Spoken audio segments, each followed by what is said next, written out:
Hello दोस्तों, मैं अमोल कासार आपका स्वागत करता हूं। दोस्तों, आज के लेक्चर में हम आगे के कंसेप्ट देखेंगे। आई होप आपने पार्ट 1 देख लिया होगा।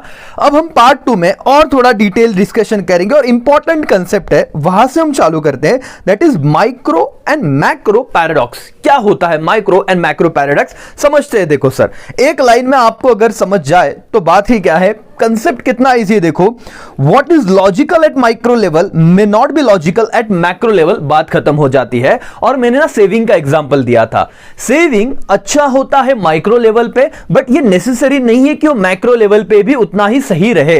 कैसे सर, देखते हैं। If an individual save more, he adds to his future prosperity at micro level, but it fall the people in the economy to save more. If all the people in economy save more and spend less, demand for goods and services may decline.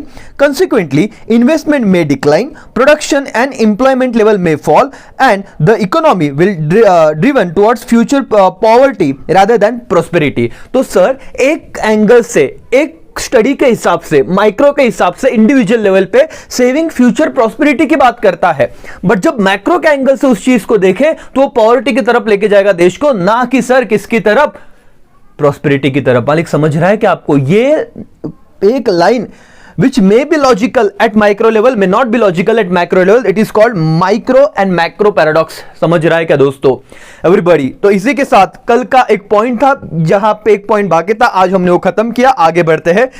इस saving is virtue और vice, ये मैंने example आपको दिया था, आप इसको screenshot खींचना है और इसको प्रॉपर रीड करना है मालिक। आगे बढ़ते हैं। Scope and significance of macro economics. छोटा सा सवाल आ जाएगा कि स्कोप क्या है बताइए, सिग्निफिकेंस क्या है बताइए। सबसे पहले हम स्कोप की बात करते हैं, और किसकी बात चल रही है, मैक्रो इकोनॉमिक्स की, जिसका मतलब एग्रीगेट होता है, इकोनॉमी एज अ होल वो स्टडी करता है, ना कि इंडिविजुअलिस्टिक अप्रोच है। एवरीबॉडी समझ रहा है? कल के लेक्चर में हमने बहुत सारी बातें समझी थी, आज आगे जाते हैं।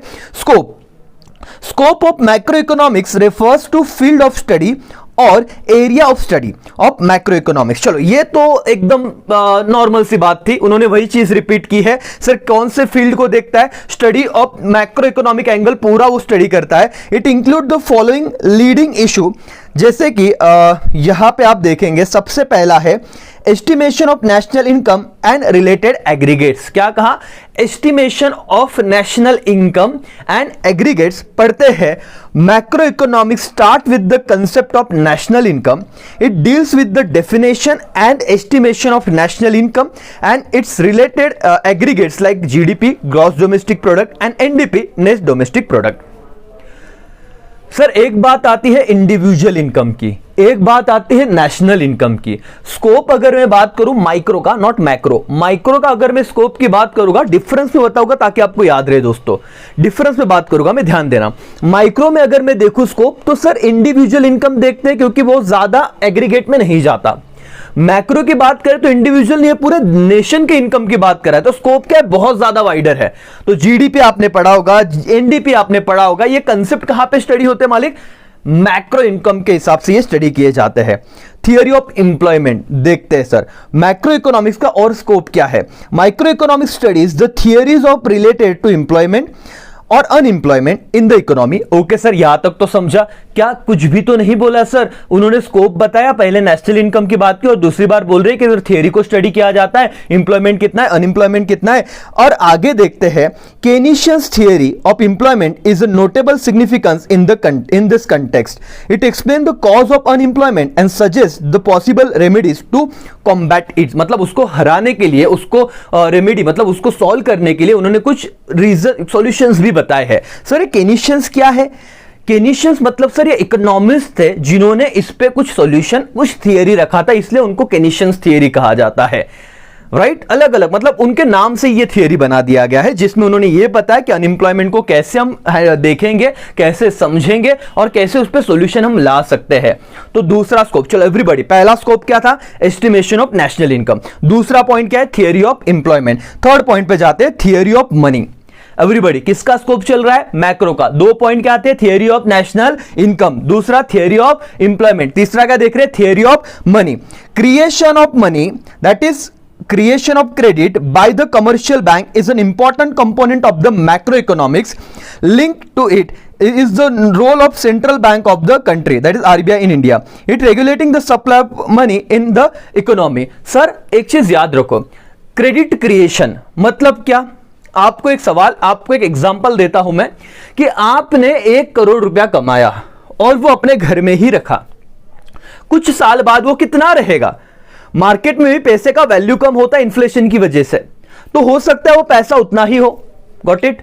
मतलब सर वो आपने यूज नहीं किया तो आइडल पड़ा रहेगा, लेकिन वही पैसा अगर मैं बैंक में रखता हूं तो बैंक मुझे तो इंटरेस्ट देगी ही, लेकिन उस पैसे के जिनको नीड है मार्केट में सर्कुलेट करेंगी और वहां से बैंक इंटरेस्ट चार्ज करेगी। और आपने तो ये समझा ही है कि बैंक सामने वाले से 10% इंटरेस्ट देती है, हमको 8% देती, 2% बैंक कमाती है। बट इसमें नहीं जाना, वो पैसा जो कल तक आइडल पड़ा हुआ था मेरे घर में, अब कमर्शियल बैंक की हेल्प से मार्केट में घूम रहा है, क्रेडिट क्रिएशन, मनी का फ्लो बढ़ रहा है। दैट्स वाई क्या थियरी ऑफ मनी का यहां पे स्टडी होता है मालिक। 4th point, theory of general price level, inflation और डिफ्लेशनरी गैप्स को ये देखता है।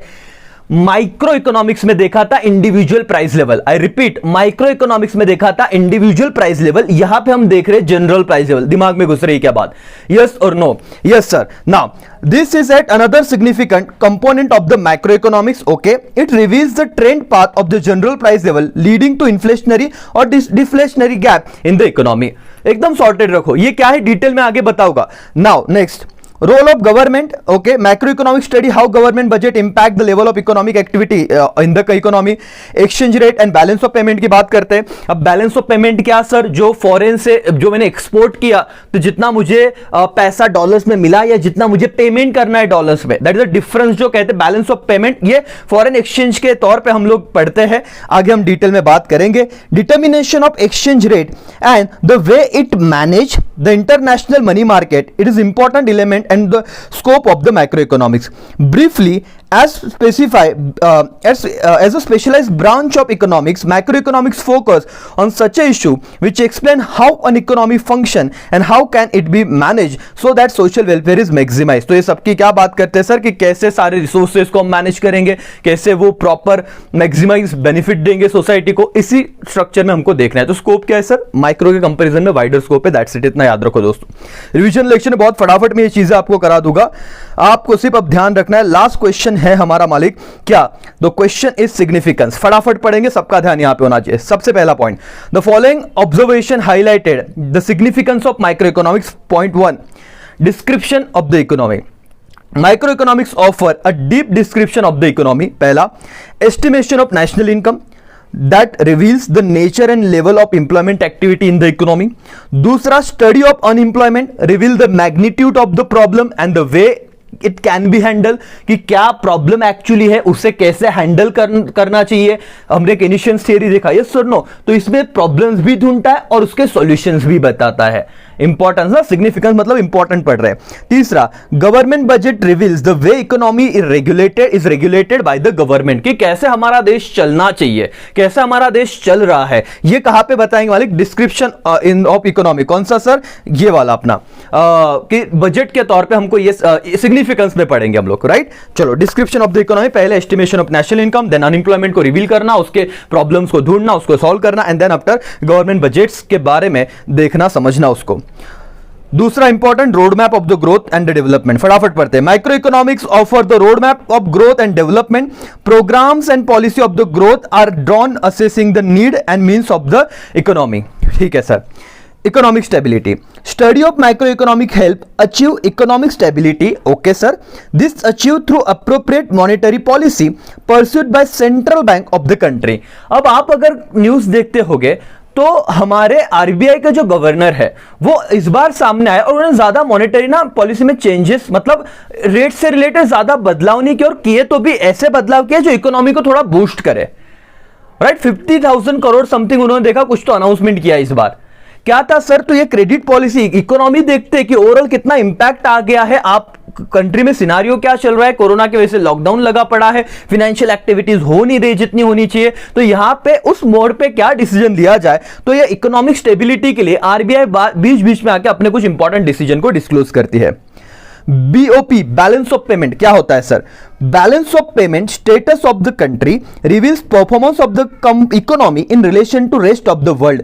बाकी के कंपैरिजन, दुनिया के जो बाकी के देश है उन देशों के कंपैरिजन में हमारा इंडिया क्या काम कर रहा है, कैसे काम कर रहा है एक्सपोर्ट और इंपोर्ट के जोन में, वो हम यहां पे समझते हैं। Balance of trade that is export और import show capacity to export and compulsion to import, कि हम कितना कैपेसिटी रखते हैं दोस्तों। और लॉजिकल क्या होना चाहिए, हमने ज्यादा से ज्यादा क्या करना चाहिए, एक्सपोर्ट करना चाहिए रादर इंपोर्ट। लॉजिक समझो, ज्यादा से ज्यादा क्या करना चाहिए मालिक, एक्सपोर्ट करना चाहिए। Now problem of poverty and environmental pollution, macroeconomics offer insight into the problem of poverty and environmental pollution. It is by using macro model that these problems are addressed. Okay sir, तो ये सारे problems भी इसमें देखते हैं, significance importance है कि इसको सॉल्व करने का तरीका यहाँ पे मिलेगा। पॉलिसी फॉर्मुलेशन में यूजफुल है, फटाफट पढ़ते हैं sir. Formulation relating to micro economics variable like aggregate demand, aggregate supply, total consumption, investment expenditure and so on, सारी बातों के यहाँ पे देखा जाता है। Is extremely helpful in the formulation of policy for the growth and development of the country. Now sir, emerging challenge of the economy become evident only through the micro economical data. तो हम लोग कैसे उसको समझ सकते हैं, कैसे problems को डील कर सकते हैं, उसको सॉल्व कर सकते हैं। तो हमारे पास सबसे पहले मैक्रो इकोनॉमिकल डेटा होना चाहिए। सर इंडिया में कोरोना के केसेस बढ़ रहे हैं, दिन में 4 लाख, 4.5 लाख, 5 लाख, ये जो मैक्रो लेवल का डेटा आ रहा है। वैक्सीनेशन कराना हमको, कितने लोगों को कराए, कहां पे, कौन से एज ऑफ पॉपुलेशन को पहले वैक्सीनेशन देना चाहिए, फिर किसको वैक्सीन देना चाहिए, ये क्यों हमको डिसीजन मेकिंग में हेल्प हो रहा है, कौन सा डेटा हमारे पास आ रहा है मैक्रो इकोनॉमिक्स का। समझ में आ रहा है सर? देखो रिवीजन वाला पॉइंट है दोस्तों, हमारा टेलीग्राम पे चैनल है विल स्मार्ट स्कॉलर करके, आप उसे ज्वाइन कीजिए, वहां पे पीडीएफ आपको मिल जाएगा करके। यस और नो? यस सर, फटाफट आप देख लो माइक्रो इकोनॉमिक्स ये आपको होमवर्क है, आपको पढ़ना है। कल के लेक्चर में हम एक्सरसाइज कर लेंगे, दैट्स इट। चलो यहीं पे रुकते हैं, चलो बाय बाय, टेक केयर, जय हिंद, जय भारत।